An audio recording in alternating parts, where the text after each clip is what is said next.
Everyone has their theories about Revelation, but who is actually right? What does it really mean, and how should we understand and interpret it? Now, theories and teachings about the book of Revelation abound. Controversies swirl between dispensationalist theories, amillennialism, and so on. But what if I told you that none of these popular end times doctrines actually understand the heart of the apocalyptic literature? What if I told you that all of these theories are built on a fundamental misunderstanding of the book of Revelation, what it means, and especially how the symbolism within this book of prophecy, and really within biblical prophecy as a whole, actually operates? A lot of people grew up with charts, timelines, stories about a future rapture, fear about things like the mark of the beast, trying to figure out who the Antichrist might be. Conspiracy theories abound, and every time a piece of bad news comes around, people rush into a kind of frenzy or fanaticism. Everyone is sure the end of the world is just around the corner, and in some ways it is, except for those who aren't, of course. Now, while these charts and timelines might genuinely be fascinating, they really miss the heart of the matter. They fall into the mistake of approaching Revelation with this very linear, kind of direct way, and they try to interpret it in the most direct way possible. Of course, the text defies that kind of interpretation because that's not really how it works. So we really have to understand Revelation as presenting for us the fundamental shape of things, the pattern of all reality. And to understand this, we also have to realize that it operates as a kind of fractal pattern. Everything it says echoes and reverberates through all of creation, all experience. And it really shows us the fundamental nature of how things are at their basic level, at their most fundamental level. Just as the book itself repeats the same cycle over and over again, you could say at different levels of the celestial hierarchy, so too does the message and the symbolic meaning of the book echo through every level of reality. So today we're going to look at the very shape of the book itself and uncover how that reveals to us the deeper meaning of the book of Revelation and how we apply that to our understanding of, well, everything. Um, Hello, everybody, and welcome again to The Sacred Life. As always, I am your host, David Baylor. It's good to have you all here once again. Obviously, we're talking about the book of Revelation. We're talking about Revelation symbolism and kind of the fractal nature of the book of Revelation. In case you're all, if you're joining us for the first time, or if you're a repeat viewer, just once again remind everybody of my sponsor, which is me, Gregorius Iconography. You can check out the links to my iconography business in the description. Like I said, I am the sponsor for the Sacred Life. So if you would go and visit my website, purchase some icons, icon prints, things like that, I'd really appreciate it. That is my my daytime job, I guess you could say. And also you can check out things like we do have a Patreon that supports our animation project.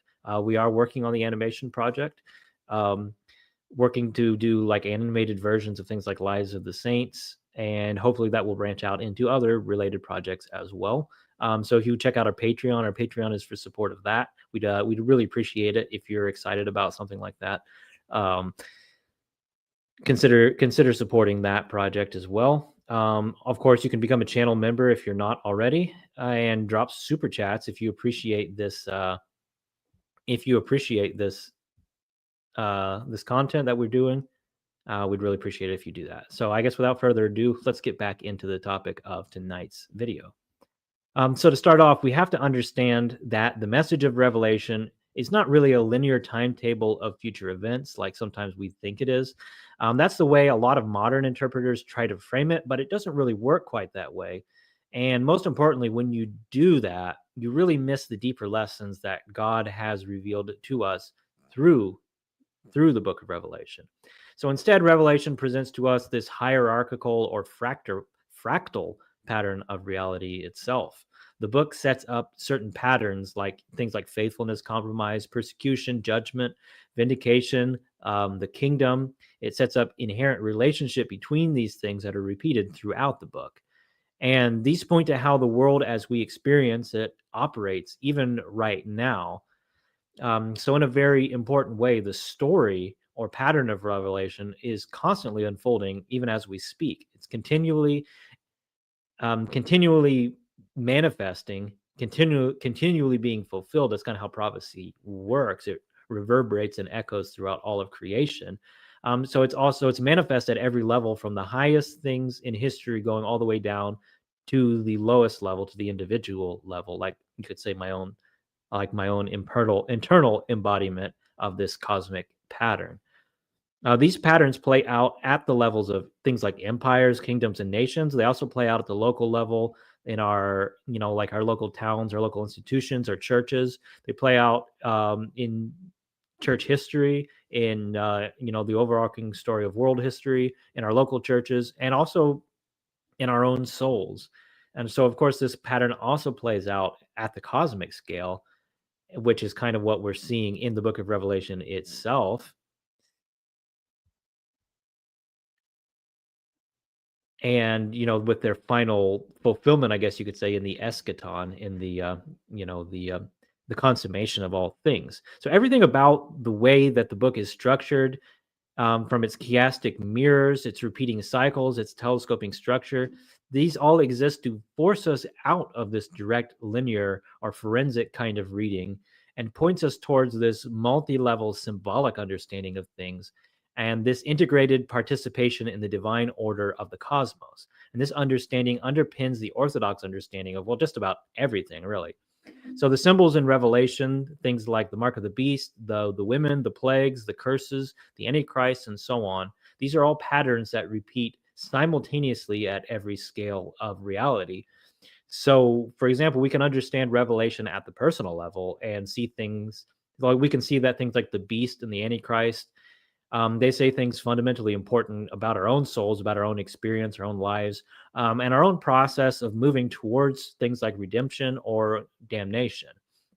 So things like the seven churches, for example, point to fundamental aspects of our own human condition. So you can kind of see that pattern works out at the individual level. Then we can also understand these things as playing out at the institutional level. So every institution, whether it be something like a business, your local church or parish, things like cities, or even entire nations, they all kind of enact and embody these exact same patterns.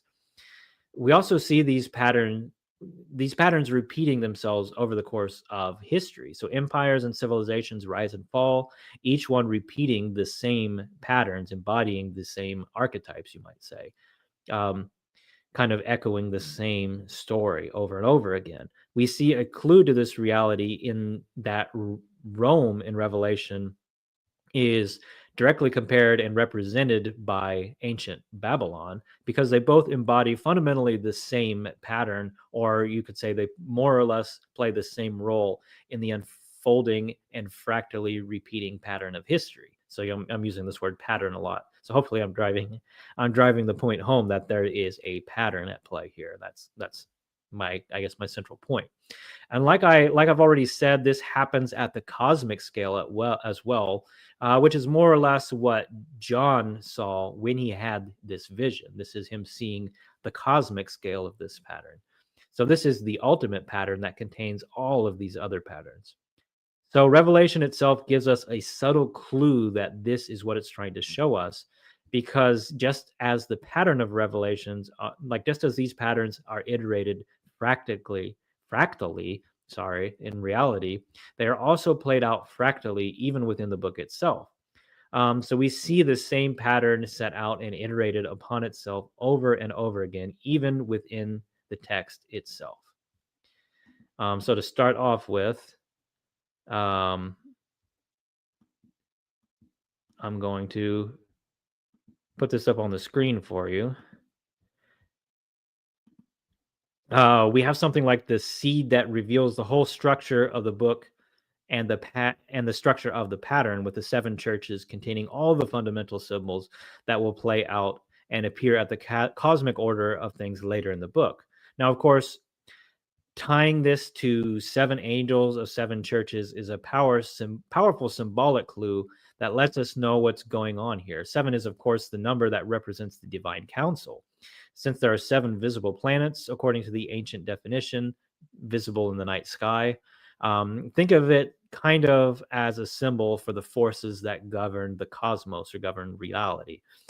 So we see symbols laid out right away. Things like the tree of life, the white robes, morning star, open door, the sharing of Christ's throne, the second death, hidden manna, a new name, and so on. And these things will be repeated and reiterated throughout the book. The subsequent chapters are not unconnected. Rather, the seven, like what I mean by that, it's not like you have these messages to the seven churches and then the rest of the vision is unrelated. Rather, the seven churches establish the divine order of the cosmos, and the rest of the book shows us how this plays out. And one thing that's fascinated me for a long time is that there's actually like this perfect chiasm, which is what the image up on the screen right now shows in the seven churches. So like this kind of symmetry. The first three churches, their qualities and judgments are mirrored by the last three, with the fourth church, the Church of Thyatira, in the middle, forming something like a hinge or an axis in a way. So you can see, you can see with the graphic, kind of a brief idea of what I'm talking about there. So hopefully that illustrates that point a little bit for you. So only the persecuted and weak churches, the second and the second to last, escape from rebuke, and the church at the axis point, Thyatira, has the greatest sin, the greatest condemnation, but also the highest promise if they in the end prove to be faithful. And what's interesting here is that this church is also given the promise to be given the morning star, which is a symbol that's used in Scripture both for Satan and for Christ himself. So there's something important about that symbol. I think Jonathan Peugeot has a good video on that, on the symbolism of the morning star. So you might want to go check that out. Then we see the pattern set up with the seven churches repeat itself throughout the book. The seven churches immediately give way to the seven seals, each with their own sort of relationship to the pattern set up previously. These lead to the seven trumpets and the seven bowls. Each cycle ends with identical symbolism, with things like the throne, lightning, this kingdom come language, and then immediately this bursts the next iteration of what is essentially the same pattern playing out again at a different level. So we see clearly that there is like this telescoping and fractal pattern at work, and there's not actually like this strictly chronological timeline like a lot of modern people really want to read into the text. And I will put another graphic up on screen for you. Hopefully you can read that. Just so you can see some examples of what I'm talking about here. So some examples that show how the pattern repeats itself include things like Smyrna's martyrs being echoed by the souls under the altar that are seen with the opening of the fifth seal, Philadelphia's sealed remnant echoed by the 144,000 and the great multitude seen in the seventh seal, Thyatira's sin of Jezebel echoed by the pale horse with seal 4, the sudden exposure of the sin of Sardis echoed with the cosmic collapse seen in seal 6, and so on. You can see some of that on the screen there. So why does this actually matter? Beyond being neat in terms of just symbolism, what does this actually mean? Because the fundamental nature of symbols, after all, is that they do mean something. A symbol is something of meaning. It's like you can think of a symbol as something like the revelation of a higher sort of meaning that can only be mediated by way of symbol. So first of all, this linear, futuristic, direct reading that dominates in Protestantism really mutilates the meaning of the book and obscures it. So it makes it into something that's not really applicable, not something that can be understood, but like a riddle that has to be deciphered, and it kind of turns it into like a horror movie, really, about all these disasters and calamities that are coming. But it's kind of like detached from anything that is present, other than to be like a warning of disaster that is to come. Like we have to live in fear of this judgment that is coming. That's all you can really do with that kind of approach to the book. But the fractal and hierarchical reading, like I'm bringing out here, which is what you see like in the church fathers in the ancient tradition of Christianity, this instead reveals it to be something more like a mirror. So the beast is already at work in my own thoughts, already at work in my own community, already at work in history. The Antichrist is constantly embodied at every level in some way, including at the cosmic level. And so I'm able to take these symbols and reflect them back into my own soul or onto what's going on in the world around me. So like it's accurate to say that this or that is in a way an embodiment of the pattern of the mark of the beast, or this person in some way embodies the pattern of the Antichrist, even if they're not like the eschatological version of those things. So then we can take these things, we can begin to understand ourselves, we can reflect them onto the world around us, and suddenly everything that's going on actually starts to make sense, because we begin to understand that the world is not actually chaotic and unpredictable. It's always embodying these same cosmic patterns at every level, every possible level of the, I guess you could say, of the cosmic hierarchy. So Revelation, it's not merely a prediction about events that are coming in the future. That's not what it is primarily. It's also a picture of the world that we live in right now. And that's actually fantastic news, because that means that, like, while on the one hand we have all of the seals and the patterns of judgment, of fall and corruption and judgment and all of that, but on the other hand we also have like this divine and heavenly worship, and this is the thing that transcends all of the pattern. And this is fundamentally what we're doing as Christians. We can rise up above all of this and participate and enter into the divine feast, the divine heavenly worship.